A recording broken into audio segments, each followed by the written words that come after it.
Hello नमस्कार। मेरा नाम समृद्ध है और आपका स्वागत है मेरे YouTube चैनल पे, समृद्ध कपूर ऑफिशियल। तो आज हम बात करेंगे स्ट्रेट ऑफ हॉर्मूज की हिस्ट्री को लेके, उसकी हिस्ट्री, उसकी स्ट्रेटेजिक इंपॉर्टेंस और आज के टाइम में उसकी क्या रेलेवेंस है। तो आज उसके ऊपर हम बात करेंगे और साथ में उसमें हम बात करेंगे उसके ट्रेड, ऑयल और जो पॉलिटिक्स रही और जो साथ में जियो पॉलिटिक्स चलते रहे और एम्पायर जो बना रहा, उसकी बारे में आज हम बात करेंगे। तो कि जैसे कि हम जानते हैं कि आज के टाइम में ईरान में कॉन्फ्लिक्ट और अमेरिका के बीच में कॉन्फ्लिक्ट एक चल रहा था, एक वॉर जैसी वॉर चल रही थी। और अभी जो टाइम बिंग के लिए रुक गई है, लेकिन अगर हम उससे हट के देखें तो हम ये फिर ये देखते हैं कि ये जो स्टेट ऑफ हॉर्मुज है वो ईरान और ओमान के बीच में लोकेटेड है। और ये पर्शियन गल्फ और गल्फ ऑफ ओमान को कनेक्ट करता है और साथ में अरेबियन सी को भी कनेक्ट करता है।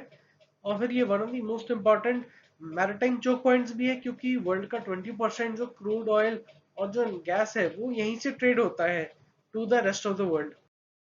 और अगर हम इसकी ज्योग्राफी के बारे में पढ़े तो ये लोकेटेड है ईरान और ओमान और यूएई के बीच में। और एक पतला सा एक स्ट्रेटेजिक वाटरवे है, क्योंकि ये कभी भी चोक हो सकता है। और से ईरान जैसे देश तो डेफिनेटली चोक करी करते ही हैं। और ये हमेशा से एक की रूट रहा है इंटरनेशनल शिपिंग के लिए, क्योंकि यहाँ से बहुत सारा, जैसे कि हमने पहले भी बात की है कि trade and oil and gas के लिए है। और उसके साथ जो दूसरे कंट्री से जो सप्लाई प्रोडक्ट्स की आती है वेस्ट एशिया और गल्फ की कंट्रीज के लिए, उस पॉइंट ऑफ व्यू से भी है। और उसकी इम्पोर्टेंस भी है एनर्जी सिक्योरिटी के लिए भी। अगर हम इसकी एंशियंट हिस्ट्री देखें तो ये इसने उस समय में पर्शिया, मेसोपोटामिया, अरेबिया और भारत को कनेक्ट किया था। पर्शिया जिसको आज हम ईरान बोलते हैं, मेसोपोटामिया जिसको आज हम इराक के नाम से जानते हैं। और ज्यादातर ये रूट जो है वो यूज होता था पर्ल्स और स्पाइसेस के लिए, टेक्सटाइल एंड मेटल्स के लिए, यानी मोती है और जो के मोती, मसाले, कपड़े। और ये तब भी पहले के टाइम में भी इसका मैरिटाइम ट्रेडर्स थे, वो तब भी यूज किया करते। अगर हम देखें जो किंगडम ऑफ हॉर्मूज हुआ करता था एक समय में, वो छोटे छोटे आइलैंड, अगर आपने देखी होगी पहले की स्लाइड में, तो उन एरियाज पे इनका कंट्रोल हुआ करता था। और वो तब ये पावरफुल किंगडम, ट्रेडिंग किंगडम माना भी जाता था कि नॉट ओनली बहुत सारा ट्रेड हुआ करता था इन इलाकों से, बल्कि एक तरह से टोल कलेक्शन भी हुआ करती थी। और जिसका ये भी कारण है कि यहाँ काफी wealth and prosperity to an extent रही पूरे उस रीजन में।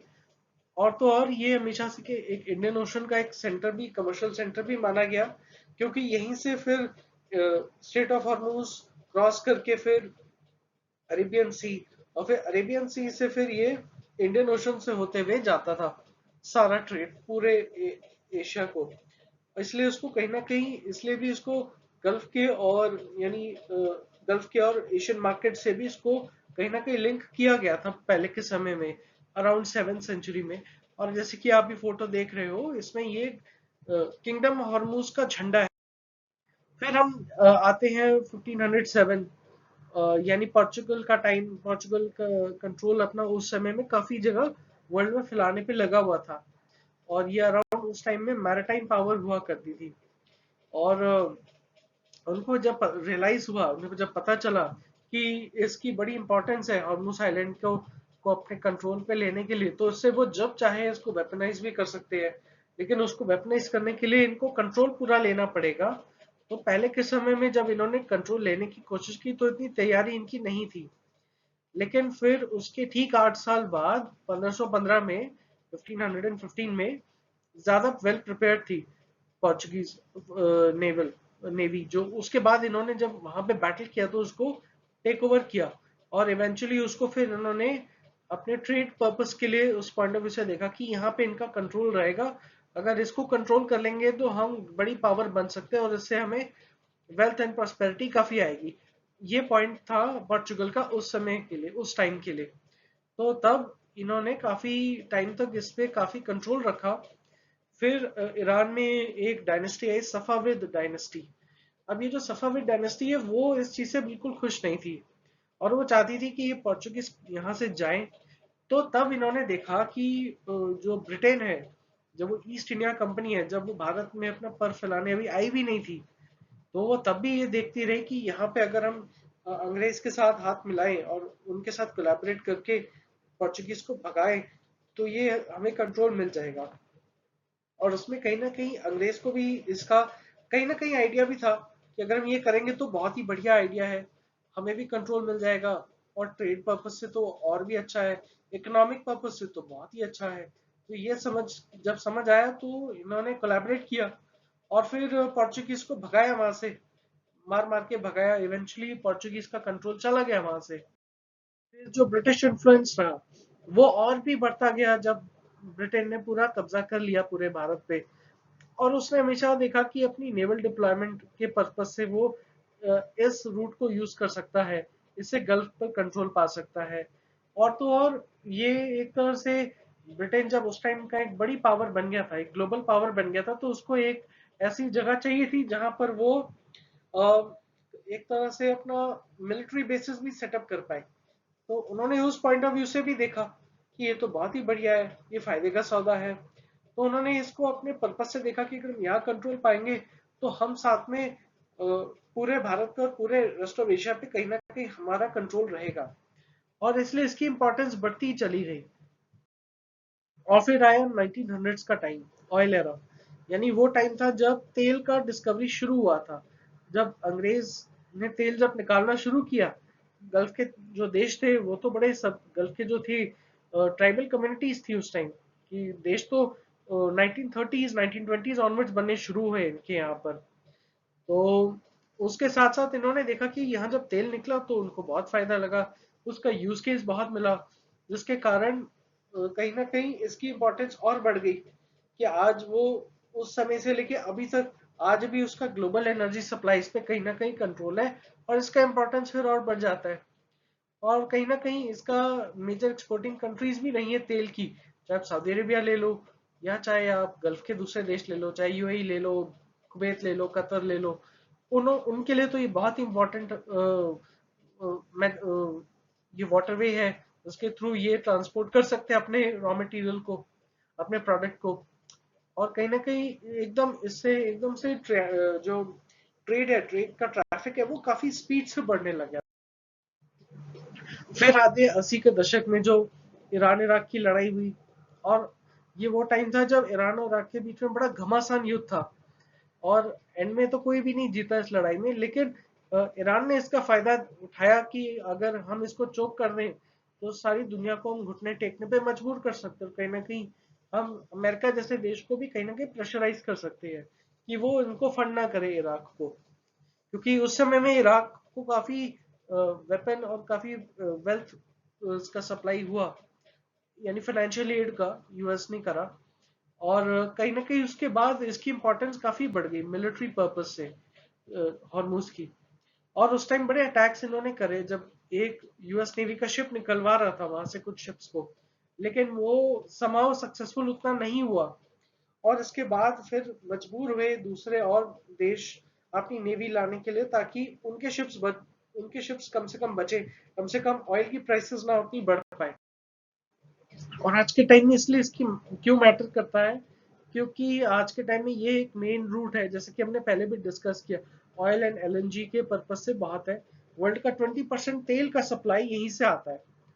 और कहीं ना कहीं अगर इस रीजन में जरा सा भी कोई भी थोड़ा सा भी अगर कोई डिस्ट्रप्शन हुई, तो वो कहीं ना कहीं क्रूड ऑयल के दाम, कच्चे तेल के दाम बड़ी स्पीड से ऊपर चढ़ा देते हैं, जिससे कहीं ना कहीं फिर महंगाई बढ़ती है। और फिर क्या होता है, कई देश फिर उतना खर्चा, उतनी एक्सपेंसिव ऑयल को कम रेट पे नहीं दे पाते अपने लोगों को। तो ये भी कारण है कि उससे फिर ऑयल प्राइसेस बढ़ती है, तो ऑटोमेटिकली काफी लोगों की एक्सपेंसेस पे इफेक्ट पड़ता है। और तो और ये उस पॉइंट से आज के टाइम में इसका और इम्पोर्टेंस हम देख ही रहे हैं, जो ईरान और अमेरिका के बीच में जो हुआ। और उसका और ये हमेशा से इसकी इम्पोर्टेंस रहेगी ग्लोबल ट्रेड और एनर्जी पर्पज से। और कहीं ना कहीं इससे ग्लोबल इकोनॉमी की ग्रोथ जो है वो बहुत ज्यादा अफेक्ट होगी। और आज के अगर हम टाइम में अगर रिसेंट देखें तो टेंशन तो बढ़ी है because of safety and security reasons. कि कई जगह पे स्ट्राइक्स एयर स्ट्राइक्स चले जा रहे हैं, ड्रोन से अटैक्स किए जा रहे हैं, और कहीं ना कहीं जब ये शिप्स क्रॉस करने की कोशिश कर रहे हैं तो उन पर भी अटैक्स हो रहे हैं। तो ये उस पॉइंट से शिपिंग के लिए शिप्स के लिए काफी ज्यादा एक कंसर्न बन जाता है। मैरिटाइम सिक्योरिटी कहीं ना कहीं बहुत बड़ा मुद्दा बन जाती है, क्योंकि अब आप वहां जा नहीं सकते अपना प्रोडक्ट एक्सपोर्ट करने के लिए, और ना वहां से आ सकता है, और अगर आएगा भी तो बहुत ज्यादा डिप्लोमेटिक एफर्ट लगाने पड़ेंगे उस देश को अपने ये शिप्स के लिए को बाहर निकलवाने के लिए। तो अभी के टाइम में देखेंगे तो अभी तो बीच में एक इन्होंने एक 60 डेज का एक सीज फायर एग्री कहीं ना कहीं करा है, और अब देखते हैं। अभी तो बीच में इसराइल ने फिर कुछ किया है अटैक, तो उसकी वजह से ईरान खुश नहीं है। उसके कारण ये है कि ईरान ने एकदम कहा कि हम इसको फिर रोक रहे। तो अभी तो बिफोर दिस कुड हैपन तो उन्होंने कुछ शिप्स तो जाने का रास्ता निकलने लग गई थी। तो अब अफेक्ट होंगी ट्रैफिक, इस शिपिंग शिप की, वो उस रीजन में ट्रैफिक जो है वो अफेक्ट होएगा।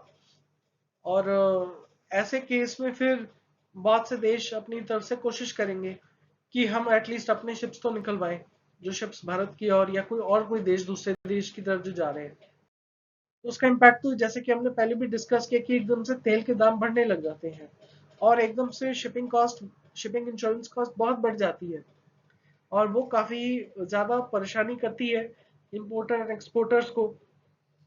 और तो और क्योंकि जो स्ट्रेट ऑफ हॉर्मूज है आज के टाइम में एशिया और यूरोप सबसे ज्यादा इनसे तेल खरीदता है, तो इसलिए कहीं ना कहीं ये देश सबसे ज्यादा, ये रीजन स्पेशली सबसे ज्यादा ये अफेक्ट होते हैं। और आगे इसमें ये भी पॉसिबिलिटी है कि अम, आगे हो सकता है ये टेंशन और बढ़े, जिस हिसाब से हम रिसेंट डेवलपमेंट्स देख रहे हैं। और इसमें चांसेस हैं कि अब कई देश हो सकता है कि वो अपने नेवी को डिप्लॉय करना शुरू कर दे ऐसे केस में, कि कम से कम वो अपने शिप्स को निकलवाएं। और साथ साथ अब फोकस इस पे रहेगा कि अगर ये ज्यादा टाइम चला तो ऐसे में तो बहुत प्रॉब्लम होगी।